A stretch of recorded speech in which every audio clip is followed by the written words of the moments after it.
সূত্র ছাড়াই কিভাবে অঙ্কটা 1 সেকেন্ডে হবে। এক ব্যক্তি 1 টাকায় 24টি কলা ক্রয় করে। একই কলা টাকায় কটি বিক্রি করলে 20% লাভ হবে?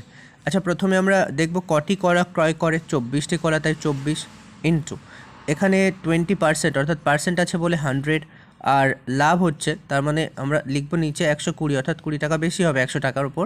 তাহলে এই 24 দিয়ে 120কে কাটলে 5 হবে, 5 দিয়ে 100কে কাটলে 20 হবে। এর পরবর্তী অঙ্কটা একই রকম। আমরা যদি দেখি তাহলে আমরা এখানে লিখতে পারি যে আমাদের কাছে আছে 46, আর 15% লাভ হচ্ছে, তার মানে নিচে 115 যাবে, আর ওপরে 100 অর্থাৎ পার্সেন্ট হিসেব করা হয়েছে তাই 100।